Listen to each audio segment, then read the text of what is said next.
존 레논? 비틀즈의 멤버였던 존 레논은 1966년 비틀즈가 예수보다 더 유명하다는 발언으로 큰 파장을 일으켰습니다. 그는 기독교는 곧 사라질 것이다. 기독교는 시들어버리고 사라질 것이다. 나는 그것에 대해 논쟁할 필요조차 없다. 나는 옳고 미래가 이를 증명할 것이다. 라고 말했습니다. 이 발언은 전 세계 기독교인들로부터 강한 반발을 불러일으켰고 일부 지역에서는 기독교인들에 의해 비틀즈의 음반이 불태워지기도 했습니다. 레논은 기독교의 전통적인 가치와 교리를 조롱하며 종교의 권위에 도전하는 발언을 서슴지 않았습니다. 1980년 12월 8일 그는 뉴욕의 다코타 아파트 앞에서 마크 데이비드 체프먼에게 총격을 받고 사망했습니다. 레논은 병원으로 옮겨졌으나 이미 치명상을 입어 곧이어 사망 판정을 받았습니다. 그의 발언과 행위는 여전히 논란의 중심에 있습니다. 프리드리히 니체.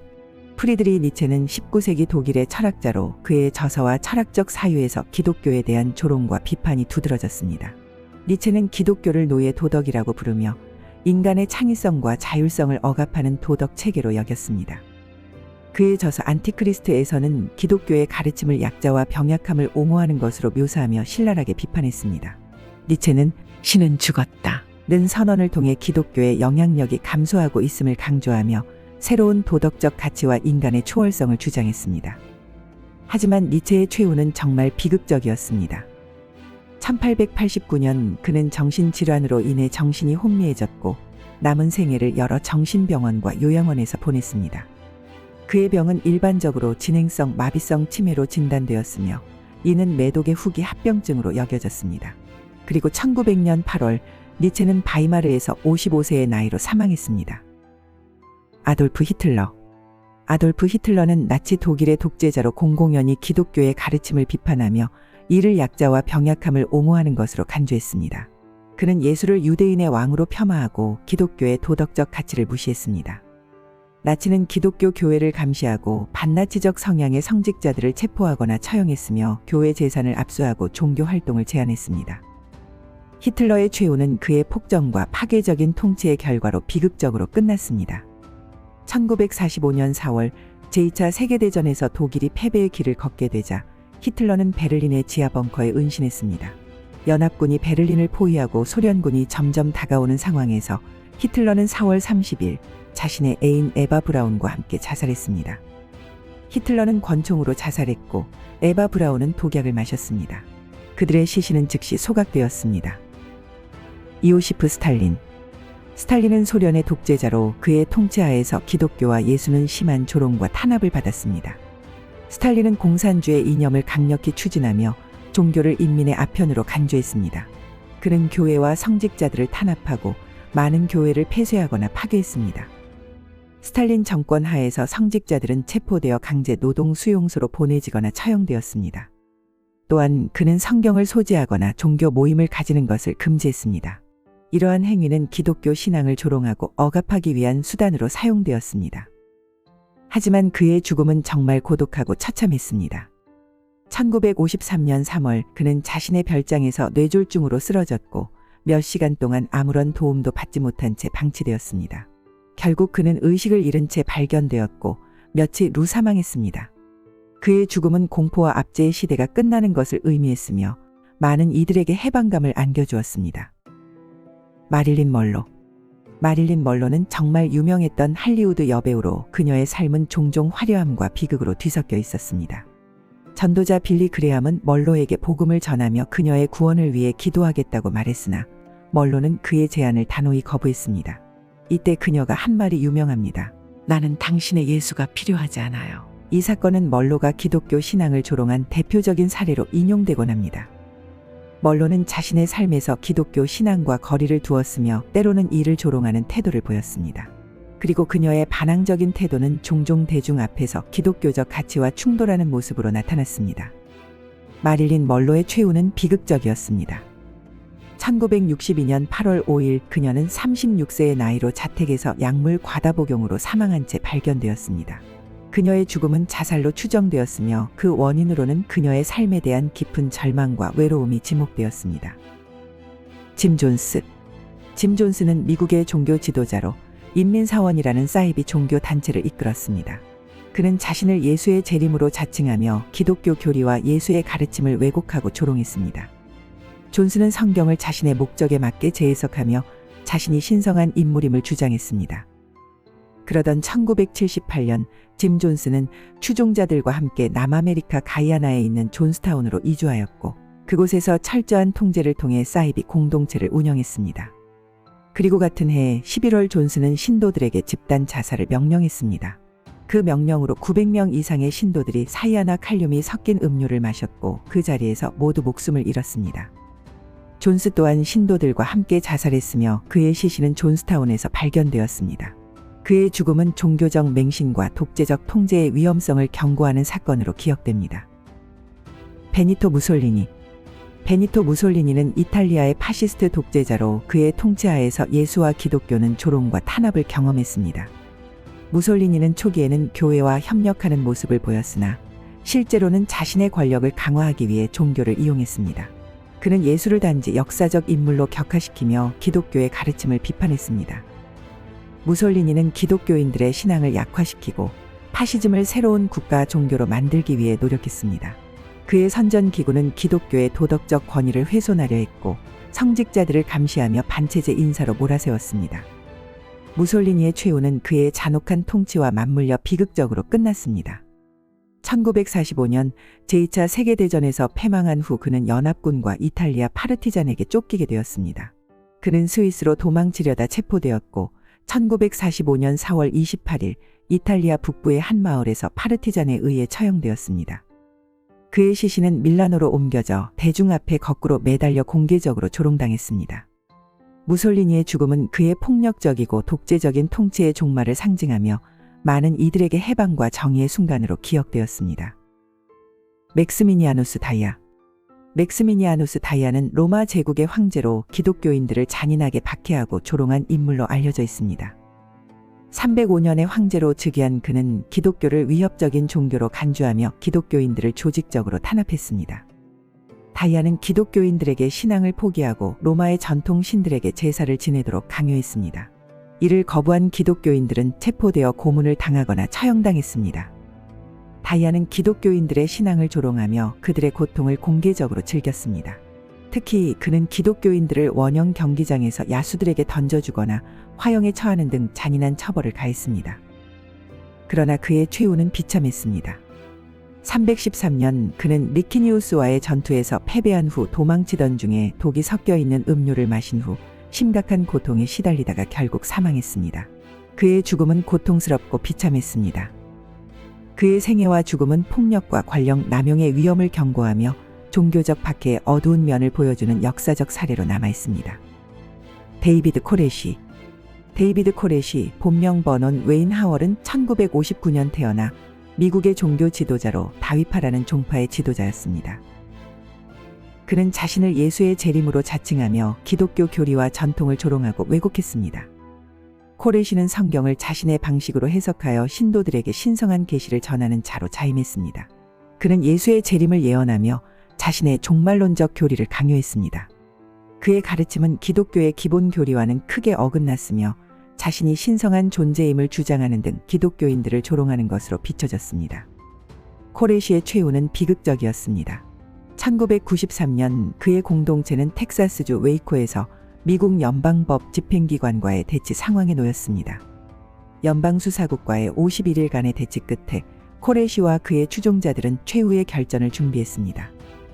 4월 19일 연방 요원들이 다위파의 본거지인 마운트 카멜 센터를 공격하자 건물은 화염에 휩싸였습니다. 이 사건에서 코레시를 포함한 80여 명의 신도들이 사망했습니다. 그의 죽음은 그의 종교적 광신과 왜곡된 신념의 비극적 결말로 여겨졌으며 많은 이들에게 종교적 맹신의 위험성을 상기시키는 사건으로 남아있습니다. 니콜라이 체아우셰스쿠. 니콜라이 체아우셰스쿠는 루마니아의 공산당 지도자로서 1965년부터 1989년까지 집권하면서 종교, 특히 기독교를 강력히 탄압했습니다. 그는 기독교를 인민의 아편으로 간주하고 교회를 폐쇄하거나 철거하며 성직자들을 감시하고 투옥했습니다. 체아우셰스쿠는 종교적인 모임을 금지하고 성경을 소지하는 것조차 범죄로 취급했습니다. 이러한 조치는 그의 무신론적 공산주의 이념과 맞물려 있었으며 기독교 신앙을 조롱하고 억압하는 수단이었습니다. 체아우셰스쿠의 비극적인 최후는 1989년 루마니아 혁명으로 막을 내렸습니다. 대중의 불만이 극에 달하자 그는 아내 엘레나와 함께 탈출을 시도했지만 체포되었습니다. 신속한 군사 재판 후 그들은 국가 전복과 부패 혐의로 유죄 판결을 받고 총살형에 처해졌습니다. 체아우셰스쿠의 죽음은 그의 억압적 통치의 종말을 의미했으며 루마니아 역사에서 중요한 전환점을 이루었습니다. 타이터스 플라비우스 도미티아누스. 타이터스 플라비우스 도미티아누스는 로마 제국의 황제로서 기독교인들을 체계적으로 박해했습니다. 그는 기독교인들이 황제 숭배를 거부하는 것을 국가에 대한 반역으로 간주하고 그들의 신앙을 조롱하며 탄압했습니다. 도미티아누스는 기독교인들을 체포하여 고문하고 공개 처형을 통해 경고의 메시지를 전달했습니다. 그는 심지어 자신의 조카인 플라비우스 클레멘스를 기독교 신앙을 이유로 처형하기도 했습니다. 도미티아누스의 최후는 그의 잔인한 통치 스타일과 밀접하게 관련되어 있습니다. 96년 그는 궁전에서 암살자들에 의해 살해당했습니다. 암살자들은 그의 폭정에 대한 불만을 품은 측근들과 그의 아내 도미티아 롱기나를 포함한 사람들이었습니다. 그의 죽음 이후 로마 상원은 그의 이름을 역사에서 지우는 기억의 저주를 선포했습니다. 도미티아누스의 통치와 최후는 권력 남용의 위험과 그로 인한 비극적인 결말을 잘 보여주는 사례로 남아 있습니다. 네로 황제. 네로 황제는 로마 제국의 5번째 황제로 기독교인들에 대한 극심한 박해와 조롱으로 악명 높습니다. 64년 로마 대화제 이후 네로는 이를 기독교인들에게 전가하며 그들을 희생양으로 삼았습니다. 그는 기독교인들을 체포하고 잔인한 방식으로 처형했습니다. 기독교인들은 십자가에 못 박히거나 야생 동물들에게 던져졌으며 심지어는 밤에 불을 밝히기 위해 화형에 처해졌습니다. 네로는 이러한 처형을 즐기며 자신의 정원을 비극적인 처형장으로 사용하였습니다. 이는 기독교 신앙과 그 신봉자들을 공개적으로 조롱하고 경멸한 행위였습니다. 네로의 최후는 그의 폭정과 무자비함의 결과로 비참하게 끝났습니다. 그의 통치 말기에는 정치적 음모와 반란이 끊이지 않았습니다. 68년 로마 상원과 군대는 그를 반역자로 규정하고 추방을 명령했습니다. 네로는 더 이상 지지 기반이 없음을 깨닫고 탈출을 시도했으나 실패했습니다. 결국 그는 자살을 선택하여 30세의 나이로 생을 마감했습니다. 네로의 죽음은 그의 폭력적이고 독재적인 통치의 종말을 의미했으며 로마 제국의 역사에서 가장 어두운 장면 중 하나로 남아 있습니다. 알레산드로 발렌테니. 알레산드로 발렌테니는 19세기 이탈리아의 연극 감독으로 기독교와 그 신앙을 조롱하는 작품을 제작한 인물로 알려져 있습니다. 발렌테니는 자신의 연극에서 예수와 기독교 교리를 풍자하고 기독교인들을 비하하는 내용을 담았습니다. 그는 무대에서 예수의 가르침을 희화화하고 기독교인들의 신앙심을 우습게 표현하며 관객들에게 웃음을 자아내려고 했습니다. 이러한 연극은 당시 기독교인들에게 큰 분노를 일으켰고 그를 신성모독자로 비난했습니다. 발렌테니의 최후는 그의 조롱과는 대조적으로 비극적이었습니다. 전설에 따르면 그는 한 연극 공연 도중 갑작스럽게 쓰러져 사망했습니다. 그가 무대 위에서 죽음을 맞이한 순간은 많은 이들에게 충격을 주었고 이는 신성모독에 대한 신의 심판으로 해석되었습니다. 그의 죽음은 기독교인들에게는 경고와도 같은 사건으로 받아들여졌습니다. 발렌테니의 생애와 죽음은 예술적 표현의 자유와 종교적 경외심 사이의 갈등을 보여주며 그의 비극적 최후는 많은 이들에게 경고의 메시지를 남겼습니다. 찰스 맨슨.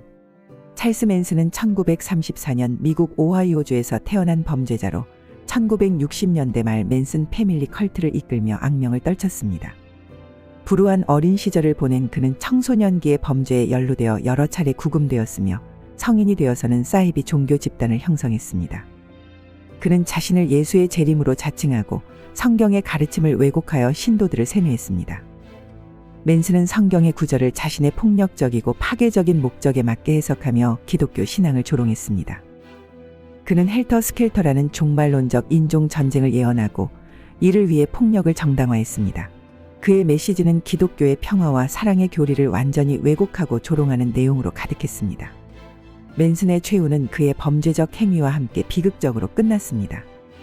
1969년 맨슨 패밀리 일원들은 그의 지시에 따라 헐리우드에서 잔혹한 살인 사건을 저질렀습니다. 특히 여배우 샤론 테이트를 포함한 7명을 살해한 사건은 전 세계를 충격에 빠뜨렸습니다. 1971년 맨슨은 살인과 음모죄로 유죄 판결을 받아 종신형을 선고받았습니다. 그리고 맨슨은 평생 감옥에서 인생을 허비하다 2017년 11월 19일 죽게 됩니다. 아나니아와 삽비라.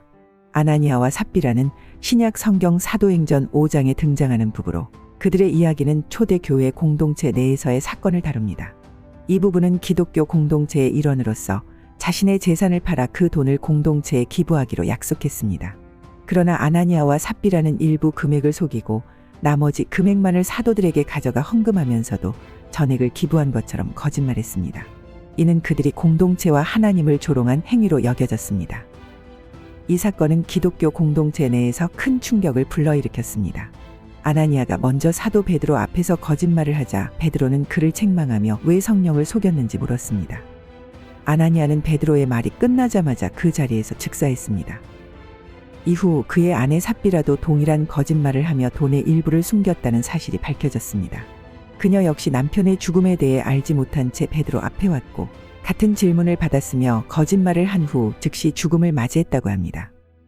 헤로데 아그리파 1세. 헤로데 아그리파 1세는 유대의 왕으로서 기독교인을 박해하고 조롱한 것으로 유명합니다. 그는 자신의 권력을 강화하기 위해 유대의 지도자들과의 관계를 중시했으며 그들의 환심을 사기 위해 기독교인들을 탄압했습니다. 사도행전 12장에 따르면 아그리파는 기독교 지도자 야고보를 처형하고 베드로를 감옥에 가두었습니다. 이러한 행위는 기독교 공동체를 위협하고 조롱하는 명백한 표시였습니다. 아그리파는 기독교인들의 신앙을 비웃으며 그들의 무력함을 과시하려 했습니다. 그러나 아그리파의 최후는 비극적이었습니다. 사도행전 12장 21절부터 23절에 따르면 그는 가이사리아에서 연설을 하던 중 자신에게 신적 영광을 돌리는 군중의 칭송을 기쁘게 받아들였습니다. 그 순간 하나님의 천사가 그를 치자 그는 벌레에게 먹혀 죽는 고통스러운 최후를 맞이했습니다. 그의 죽음은 신성 모독과 교만에 대한 신의 심판으로 해석되었으며 이는 기독교인들에게 위로와 신앙의 증거로 여겨졌습니다. 헤로데 아그리파 1세의 생애와 죽음은 권력 남용과 그로 인한 비극적 결말을 보여주는 역사적 사례로 남아 있습니다. 지금까지 우리는 역사 속에서 기독교와 예수님을 조롱하거나 비판했던 인물들의 이야기와 그들의 비극적인 최후를 살펴보았습니다. 이들은 각기 다른 시대와 배경 속에서 기독교를 비판하거나 조롱하며 살았으나 그들의 마지막은 비극적이었습니다. 권력과 영향력을 가졌던 이들의 선택과 그로 인한 결과는 우리에게 많은 것을 시사합니다. 신앙과 도덕적 가치를 존중하며 그 속에서 올바른 삶의 방향을 찾는 것은 오늘날에도 여전히 중요한 문제입니다.